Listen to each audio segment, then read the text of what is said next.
એક ગામમાં બ્રાહ્મણ અને બ્રાહ્મણી રહેતા હતા. બંને સતવાદી અને નીતિવાળા હતા. તેઓ આખો દિવસ પ્રભુ ભક્તિમાં ગાળે.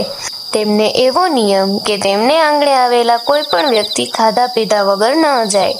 તેઓ બધી વાતે સુખી હતા, પણ ભગવાને તેમને એક વાતનું દુઃખ આપ્યું હતું. તેમને શેરમાટીની ખોટ. આ શેરમાટીની ખોટના કારણે તેઓ રાત દિવસ ચિંતિત રહેતા હતા. એક દિવસ નારદજી ફરતા ફરતા ત્યાં જઈ પહોંચ્યા. બ્રાહ્મણ અને બ્રાહ્મણીએ તેમનો પ્રેમપૂર્વક આદર સત્કાર કર્યો. પછી બ્રાહ્મણે તેમને ફળાદી આપ્યા. નારદજીએ પૂછ્યું, કેમ છો? મજામાં ને? આના મુનિભાઈ, આશ્રયની કૃપાથી અમે સર્વ વાતે સુખી છીએ. પણ શું તમને કોઈ વાતનું દુઃખ છે? મુનિવર, એ બાબતની ખોટ છે, અને તે માત્ર સંતાનની. એ બ્રાહ્મણ, અહીંથી દક્ષિણ દિશામાં જા. ત્યાં એક શિવલિંગ છે. એ જંગલમાં હોવાથી તેની કોઈ પૂજા કરતું નથી. ત્યાં જઈ તમને શિવ પાર્વતીની એક નિષ્ઠાથી ફેરો પૂજા કરો. તો જરૂર મહાદેવજી તમારા ઉપર પ્રસન્ન થશે અને અવશ્ય સંતાન આપશે. આમ કહી નારદજી ચાલતા થયા. નારદજીના કહ્યા પ્રમાણે બ્રાહ્મણ અને બ્રાહ્મણી બધી તૈયારી કરી બીજે દિવસે દક્ષિણ દિશામાં જંગલ તરફ ચાલી નીકળ્યા. થોડા દિવસ તેઓ ભૂખ્યા અને તરસ્યા મહાદેવના મંદિરની શોધમાં જંગલમાં રખડ્યા, પણ ક્યાંય એમને આવું મંદિર દેખાયું નહીં. તેઓ થાકીને એક ઝાડ નીચે બેઠા અને વિચાર કરવા લાગ્યા કે હવે શું કરવું. બંને વિચાર કરતા હતા કે ત્યાં તેમની નજર એક સામે રહેલા મોટા ટેકરા ઉપર પડી. તેમણે કહ્યું, આ પિતરા ઉપર તપાસ કરવાની બાકી રહી છે. નક્કી મંદિર ક્યાં જોવું છે. આમ આશા બાંધી બંને જણા જલ્દી ટેકરા ઉપર ચડ્યા. ટેકરા ઉપર ચડીને જોયું તો ત્યાં એક નાનકડું મંદિર હતું. મંદિર જોતા જ બંનેનો થાક ઉતરી ગયો. તેઓ મંદિરમાં ગયા. આ મંદિર શિવ પાર્વતીનું હતું. બંને જણાએ એક ખૂણામાં રહેવાની વ્યવસ્થા કરી. તેમણે મંદિરમાં પડેલા ઘાસ, પાંદડા, ધૂળ બધું વાળી જોડીને ચોખ્ખું કર્યું.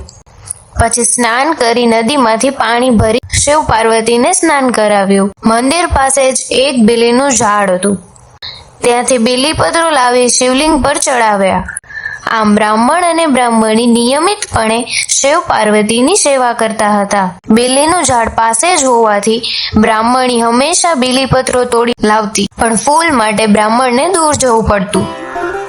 આમ કરતા 5 વર્ષ વીતી ગયા, પણ ભગવાન પ્રસન્ન થયા નહીં. એક દિવસ બ્રાહ્મણ ફૂલ લેવા ટેકરો ઉતરી અને સવારનો જંગલમાં ગયો હતો. સાંજ પડવા આવી, છતાં તે પાછો ન ફર્યો. એટલે બ્રાહ્મણી ચિંતા કરવા લાગી. તેના મનમાં એક પ્રકારની શંકા કુશંકા પેદા થવા લાગી. તે પતિને શોધવા નીકળી પડી. ટેકરો ઉતરીને થોડેક દૂર ગઈ કે એક ઝાડ નીચે તેણે પોતાના પતિને બેભાન દશામાં પડેલો જોયો. પગના અંગૂઠામાંથી લોહી નીકળતું હતું અને તેની પાસેથી એક નાગ ફૂફાડા મારતો જતો હતો. બ્રાહ્મણીને થયું કે નક્કી આ નાગ મારા પતિને કરડ્યો છે. એના મોઢામાંથી કારમી ચીસ નીકળી. તે બેભાન થઈ ધરતી પર ઢળી પડી. થોડી વાર બાદ તેણે આંખો ખોલી તો સામે 16 શણગાર સજીને ઊભેલા પાર્વતીજીને જોયા. તે પાર્વતીજીને જોઈ ઊભી થઈ અને તેના ચરણોમાં ઢળી પડી.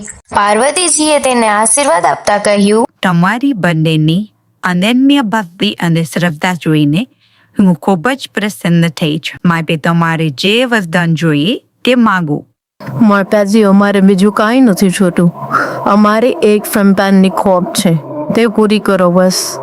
પાર્વતીજીએ તેને આશીર્વાદ આપ્યા અને બ્રાહ્મણને શરીરે હાથ ફેરવી તેને સજીવ કર્યો. પછી પાર્વતીજી બોલ્યા, તમે જયા પાર્વતીનું વ્રત કરો તો તમને અવશ્ય સંતાન પ્રાપ્ત થશે. માં, આ વ્રત કેવી રીતે કરવાનું? આ વ્રત અષાઢ સુદ 13ના દિવસે શરૂ કરી અંધારી ત્રીજે પૂરું કરવાનું હોય છે. આ 5 દિવસ મીઠા અને ગોળ વગરનું પાનું કરવું. છેલ્લે દિવસે જાગરણ કરવું. એ વખતે શિવ પાર્વતીની સ્તુતિ, પાચન અને ગરબા વગેરે ગાવા. આ વ્રત 20 વર્ષ સુધી કરવાનું હોય છે. પહેલા 5 વર્ષે જુવારનું ભોજન, બીજા 5 વર્ષે મીઠા વગરનું ભોજન અને ત્રીજા 5 વર્ષ સામો ખાઈને, ચોથા 5 વર્ષે મગ ખાઈને આવી રીતે કરવામાં આવે છે. આમ 20 વર્ષ પૂરા થાય ત્યારે વ્રતનું ઉજવણું કરવું. ઉજવણું કરતી વખતે સૌભાગ્યવતી સ્ત્રીઓને પતિ સહિત ભોજનનું આમંત્રણ આપી ભાવપૂર્વક જમાડવા. પછી કુમકુમ, કાજળ ઇત્યાદિ સૌભાગ્ય દ્રવ્યો દાનમાં આપવા. આ પ્રમાણે વ્રત કરનારને સૌભાગ્ય પ્રાપ્ત થાય છે. પતિમાં વ્યય કદાચ ભોગવવો પડતો નથી. સંતાન સુખ પ્રાપ્ત થાય છે અને અખંડ સુખ મળે છે.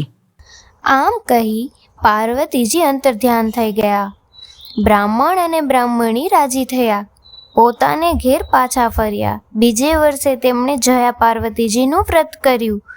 થોડા વખતમાં જ તેમને ત્યાં દેવ જેવો દીકરો અવતર્યો. હે જયા પાર્વતીજી, તમે જેવા બ્રાહ્મણ અને બ્રાહ્મણીને ફળ્યા તેવા આ વ્રત કરનાર સૌને ફળજો.